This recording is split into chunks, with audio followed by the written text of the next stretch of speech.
So for this next session, a little bit of it's a backstory. So at the start of 2020, we ran a story called The Rise in AI Assisted Writing, and that featured John Seabrook, which many of you might know. He wrote a piece around this very topic for The New Yorker. In our piece, John had a really intriguing quote, which I'll just read verbatim. "I'm not saying AI can write better than most human PR folks, but it can come close enough so that we can begin to think about deploying those humans for something else." So we are lucky to have John, in addition to two fabulous speakers, as part of our next panel, which is going to explore this topic. And of course, the vast, intriguing implications for AI in our industry. I am happy to introduce my friend Aaron Quitkin, who is going to be leading this discussion. Aaron, are you there? Well, as Aaron gets signed on, the session will also feature Sarah Bruning-Murn, who many of you may know. She is at IBM, so she'll also bring a really interesting perspective. Hi, Aaron. Hi. I'm gonna hand it over to you to begin this session. I think people are quite intrigued. Great. You already introduced me, right? I don't have to do that. I did. You're my friend, Awesome. Aaron Quitkin. Yes. Hi, Arthur. Great to see you, and thanks for the warm handoff. So, I am Aaron Quitkin. Whether you like it or not, you get me for the next 30 minutes. I'll be your moderator. And as Arthur said, I'm chairman of KWT Global, contributor of Forbes and The Drum. I also host the podcast.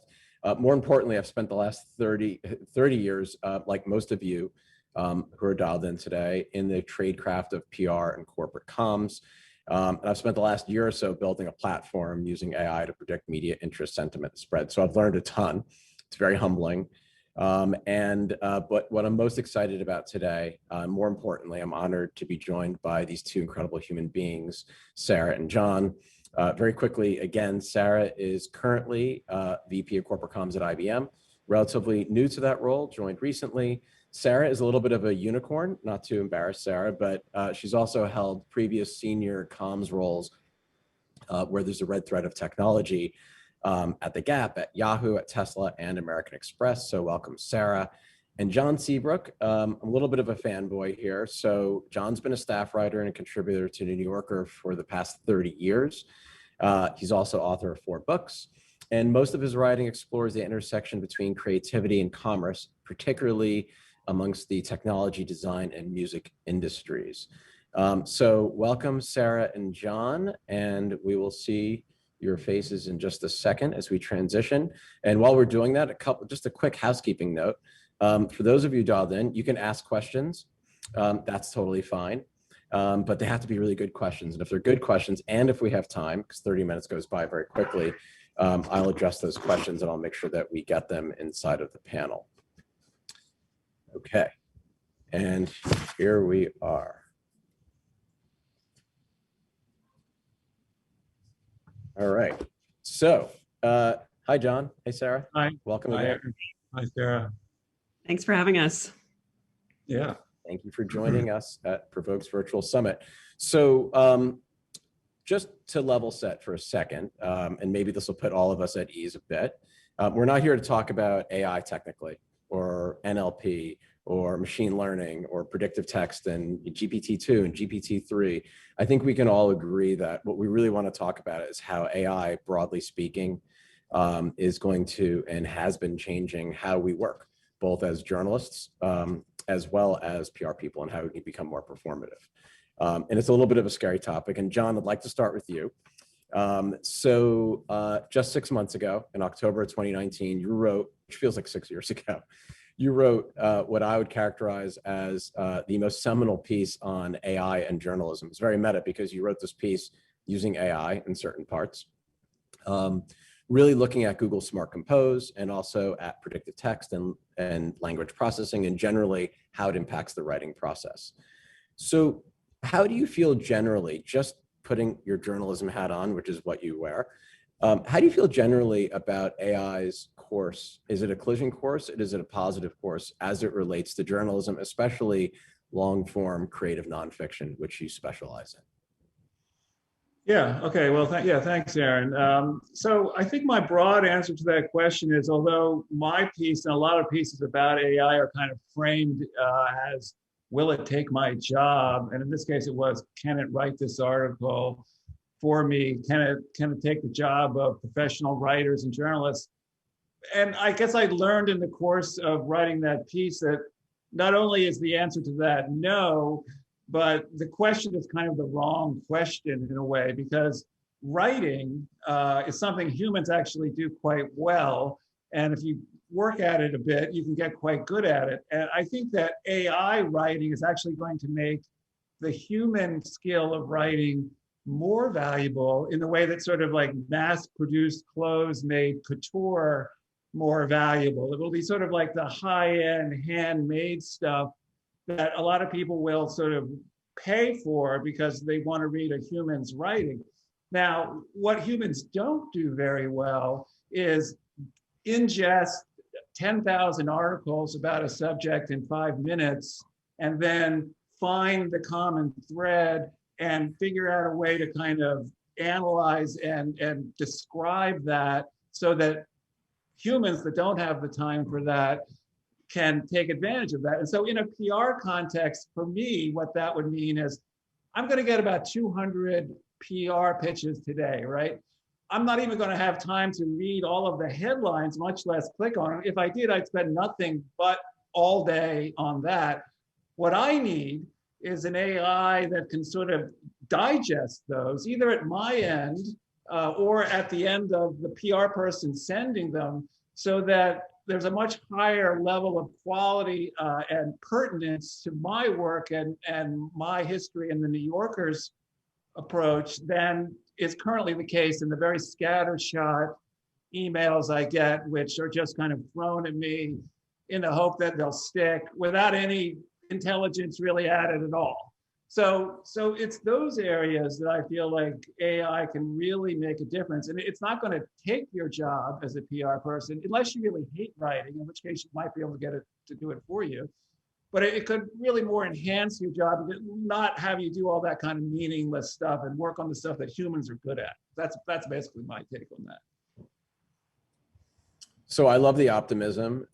And Sarah, generally, do you agree with that? And before you answer that, one of the things I just wanted to pick up on is, as somebody who's managed teams, and I'm sure, John, you've managed writers and Sarah's managed teams over the years or agencies. One of the things I always say is whether it's a strategy document or a piece of writing, it could be a press release or a pitch. I'm always like, can you get me 80% of the way there? I'll say that to somebody who's working for me. I just need them to get me 80% of the way there. And I do wonder whether or not AI can help us get, like you said, jumpstart that writing process so that I can spend a little bit less time zhuzhing and kind of nuancing whatever that piece is. And Sarah, I'm just going to start with you there because I'm curious if you think, again, it's not to replace people, although you might have fewer people in order to do that, but to maybe free up some time so we can use that time to perform higher value or other tasks. Yeah, I mean, I think like the dirty little secret in our business and everybody's business is there's a fair amount of work that it's not a human intelligence task and it's not a high intelligence task, right? And so, AI is a good way to get some of that noise out of the system, to your comments, but I'm actually a firm believer in, to your point, getting that 80% of the way there. And I think that's a place where we're already seeing that happen with AI. The fact that AIs are covering earnings announcements, for example, that's not new news, but that's a great use case where you see that happening today, right? So many of us who are in charge of financial communications, like, that first wave of stories, a lot of them are going to be a little odd, right? They're not quite right, but they're not quite right because they're factually incorrect. It's because a human hasn't actually gotten to them yet. And so you're seeing that arc, that sort of 80-20 arc on both sides of the equation. And I welcome it. I look forward to it. And there's a lot of things, again, that we do like that aren't necessarily PR pitching, but things like writing organizational announcements or board announcements, or again, some of these things that are just a part of the business that if my computer can get me 80% of the way there, that is a great answer. I'm very happy with that. Yeah, and John, one of the things you point out in your article is that, AI is probably better for less experienced writers, right, than the really more experienced writers. Yeah, and certainly there were genres of writings, as Sarah mentions, the financial press stories that involve a lot of numbers, sports box scores too, high school baseball games where an AI can kind of look at the box score and sort of figure out, oh, there was 4 runs in this inning, so that was the big inning. I mean, there's a lot of stuff that humans do now that they're probably pretty bored doing, or very sort of minor election results that could be covered by AIs. But again, that frees the human to do more interesting stuff, I think. So I think that's kind of the key here is it's not like a long, thoughtful analysis of the political scene is going to be written by an AI. But that doesn't mean that a short financial report on a quarterly earnings shouldn't be written by an AI. We just have to kind of figure out where it's best used and where it's not best used. What my fear is, I think the danger, at least as a consumer of public relations, is that it's going to produce, I'm getting 200 emails a day. With an AI, I'm getting 2,000 PR. I mean, the nightmare would be some machine that's just sort of spitting out these things, at a much greater rate that they're already coming out. So we really want to avoid that, I think. I want to talk about that actually, because so I'm like a fake reporter. I'm a contributor to a couple of publications, right? You are a real long form reporter. And if you're getting 200 a day, I get maybe 20 or 30 a week. And half the pitches I get are complete crap. They don't resonate. People don't take the time anymore to do the research necessary to find out whether or not I should be interested or I would be interested in that pitch. Like you said, it's kind of spray and pray. One of the things I've been learning and talking to Fortune 100 companies and also startups and demoing the product for them is, they say, oh yeah, Aaron, so you can look back at past stories to predict future interest. I get that. No one's really doing that. But what they really want and what scares me is they want a platform that can look at past pitches, which ones have worked, which ones haven't worked, take elements of the ones that have worked and apply that to their future pitches. And I do think that could result in an overexpression or an inundation of pitches that look very similar to many people, and it's actually going to take us backwards. And I'm just wondering, Sarah and John, how you feel about that. I also ethically have a problem with that. I'll give you a quick hypothetical. Bank A has a pitch that's worked really well on a platform. Bank B uses the same pitch. Maybe it might be separate. They don't know. And then the reporter gets the same pitch and it looks like a robot wrote it. And that's where I don't want to get, because you're ruining the art in exchange for science and you're actually going backwards, not forwards. Sarah, you want to go for that? Yeah, I mean, I think it's a valid concern. I think it's to some degree it's self-correcting, right? So if I spam somebody with 2,000 emails, they're just going to block me, right? No matter how great the relationship is. So that doesn't sort of the machine to human equation. I think we've got a good self-correction there. What scares me, Aaron, to your point, is more the machine to machine, right? Where you start to see networks develop where you don't have any of that kind of circuit breaker of judgment. But the technology gets better and better every day, and a lot of this stuff, as scary as it is programmable, right? That is an addressable problem with a big enough data set, and that is the beauty and to some degree the scariness of AI. Yeah. Yeah, I mean, I just, as Sarah was talking, I was sort of having a thought that, well, if this got really good and AI did start really getting good at PR, wouldn't AI just promote AI? I mean, wouldn't an AI just want to keep promoting AI and nothing else? I mean, right. It's kind of like the Skynet scenario applied to AI. Yeah, I don't know. I mean, I think I just feel like we're swamped, and it's not just PR, but you think about, sort of bots posting on Twitter and Facebook at, is it a human or is it not? And the capacity for disinformation and, sort of political unrest that could be caused by malicious AIs. I mean, I don't know how Sarah, she probably is more plugged into this than me, but it seems to me that we're really going to need some kind of detector that's going to, I would like to know, I guess, whether it's a machine or a human. I mean, maybe it doesn't matter in a lot of cases, but still, I guess, as a user of whatever this technology would be, I would sort of like the option of knowing, whether this is a bot or a person, and will there be technology that lets us know that? Is that what you meant when you talked about the uncanny valley effect in your story? Well, no, not exactly. I mean, the uncanny valley effect is more, I think, kind of a visual kind of thing than a, it could be, I suppose, sort of intellectual thing. I'm really just more talking about just a signature of sort of authentic humanness or something. I'm actually asking the question of whether that's something that will be necessary going forward as we're trying to figure out, particularly, maybe not so much in PR, but in, sort of like a deep fake kind of thing that would sort of pretend to be somebody else and speak in their voice, but we would be able to tell that it was a machine. More that area, I guess. Yeah. Sarah? Sorry, I didn't mean to interrupt you.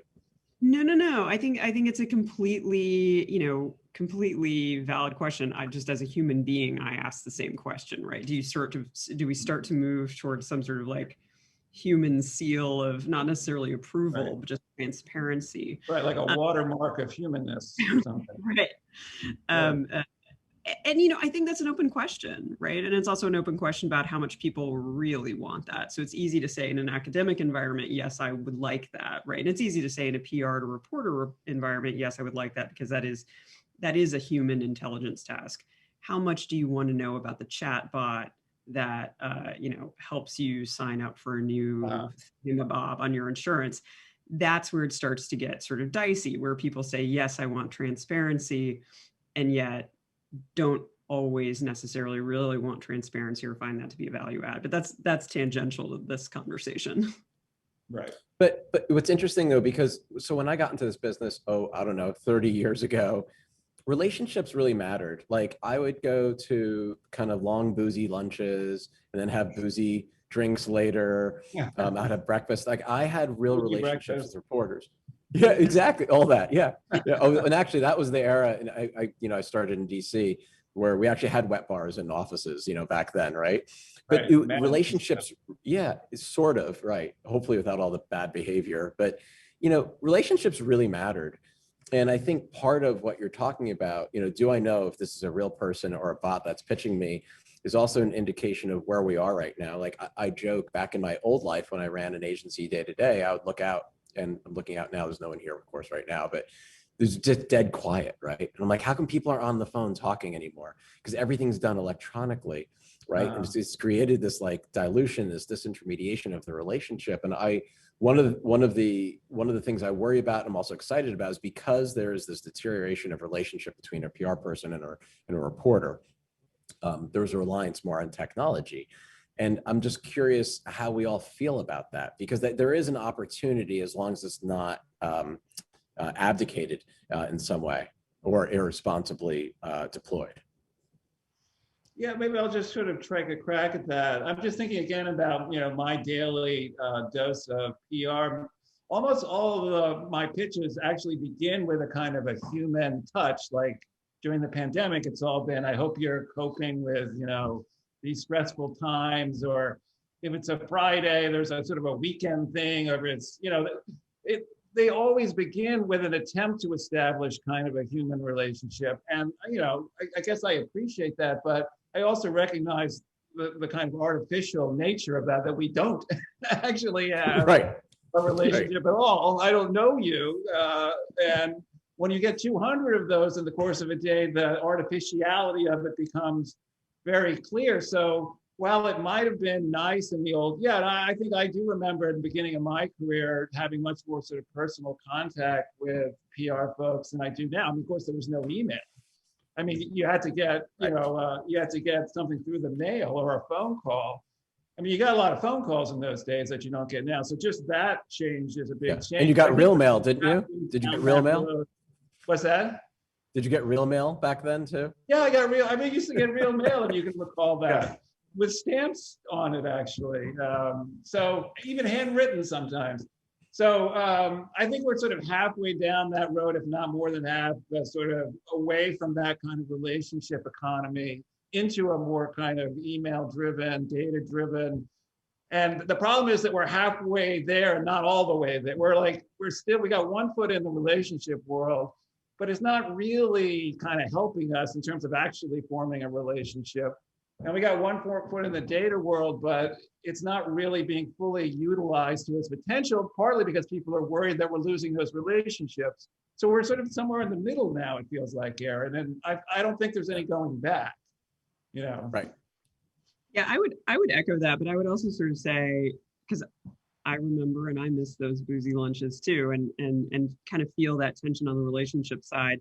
But where I see AI playing in is not disintermediating the relationships. It's finding those long tail relationships that you need to build and invest in as both a comms person, but also on the other side, like as someone who wants information from a company. And you know, Aaron, to your point about being a contributor, like that's actually where I think there's a lot of opportunity for AI to be helpful, right? Ingest a huge data set.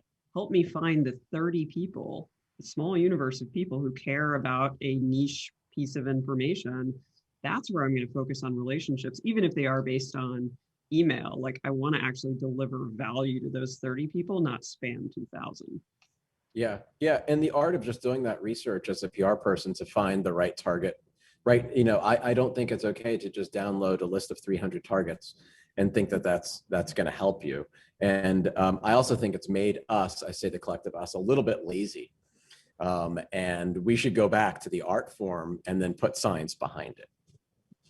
Agreed. Yeah, well, that might be like if you had like a really sort of like bespoke PR agency that really tried to sort of establish personal relationships and eschewed sort of electronic communications. That, I mean, I don't know what kind of a business model that would be, but I would be interested in perhaps working with someone like that. I mean, you know, I think most people would, but you know, it really, like for me, a pitch that really would, the thing that I'm looking for is a story, right? It's not just like a person or like a trend.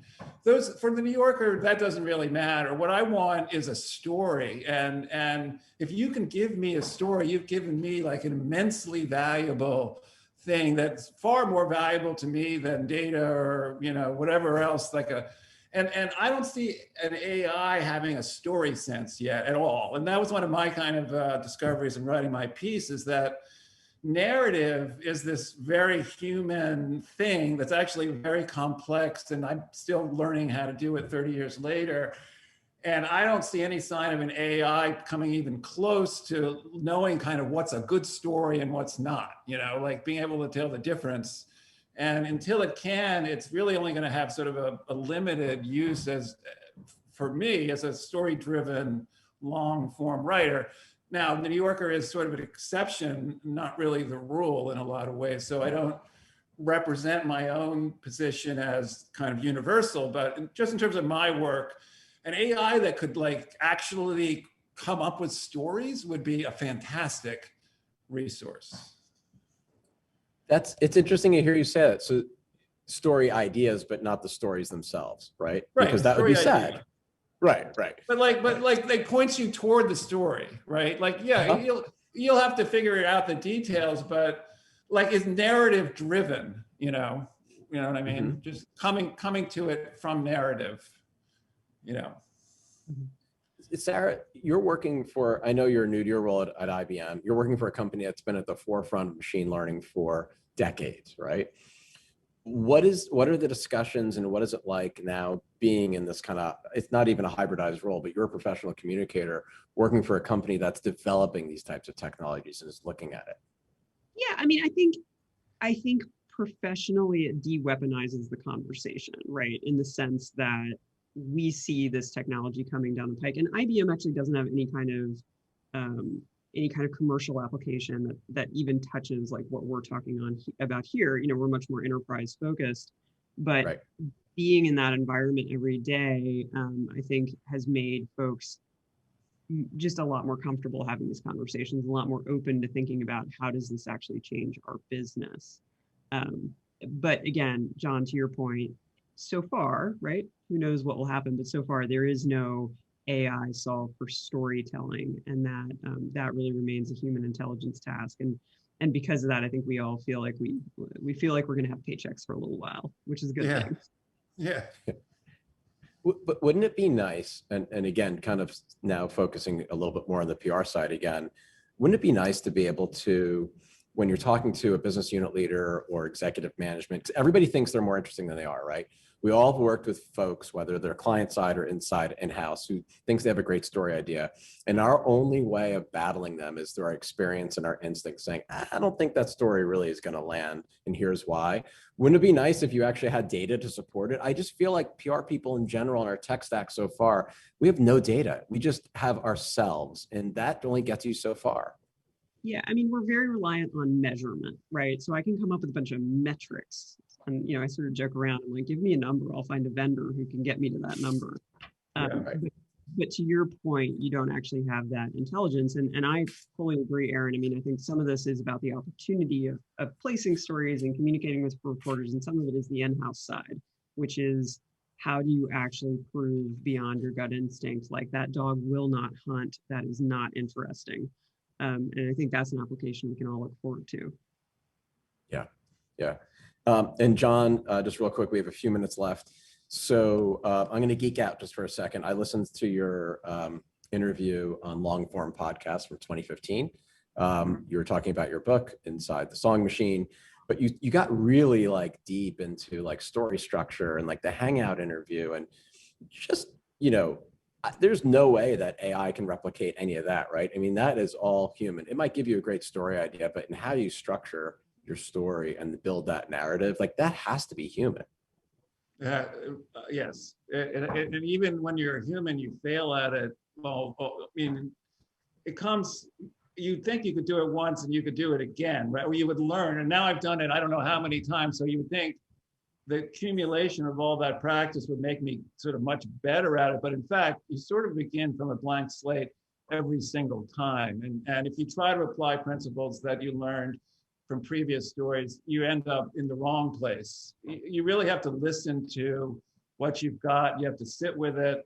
You have to try it in different ways. You have to begin with this, and then that doesn't work. Well, maybe that's the end. You begin with this. And, I feel like I'm as good at this as a lot of people are, but I am completely at a loss a lot of the times when I'm beginning a piece. So I do think it's going to be very difficult, and I don't even think we necessarily want to have AIs. I mean, AIs are much better at other stuff. We don't even need them to tell the stories for us right now. Maybe later on, but like if they can help me at least have the material at my disposal, so that I can then save time and spend that on the storytelling and not on the data gathering, that would be a value to me more than the storytelling help.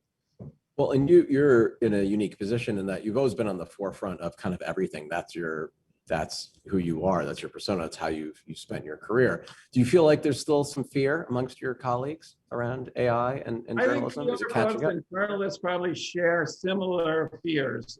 And the New Yorker has a long history of sort of fear, I guess, of technology. I mean, I was the first person to write about email, and that was in 1994. I was the first person at the New Yorker, I think, to use email. You're the first person to interview Bill Gates, right? Well, at the New Yorker, and so there's a sort of a conservative attitude that maybe goes back to sort of being an English major and not being an engineer. But I think a lot of those are prejudices that are going to fall away as we sort of move on into the internet age. We're still, in a world where a lot of folks like me kind of grew up without any of this technology around, and now we're sort of the top of our professions. Another 30 years, 20 years from now, that won't be the case. So I've got one in the few seconds we have remaining, speed round. I love kind of reductive predictions and or false constructs. So I'll just ask two. First Sarah, then John, then Sarah. So Sarah, you start. Will AI become a threat or a critical tool for our professional livelihoods? Sarah? 100% a tool. Okay, John? Yeah, I gotta say 100% a tool too. Okay, last question. Sorry, Arthi. When will AI, at least predictive text, become more fully integrated into our daily professional workflows? 18 months, 36 months, or more than 36 months? John? I'm going to say 36 months. We'll go with that. All right, Sarah? I'm going to go 18. Okay, Aaron, and I I'm hope- getting the Yes. hook off That was stage. a well done speed round because you made everybody give you one word answers. So I appreciate that. Well, thank you for that. Thank you, Aaron, Sarah, and John. That session lived up to its pledge. It was an inspirational discussion on how AI can actually increase our value and make our jobs more edifying, not the reverse. So with that, I will.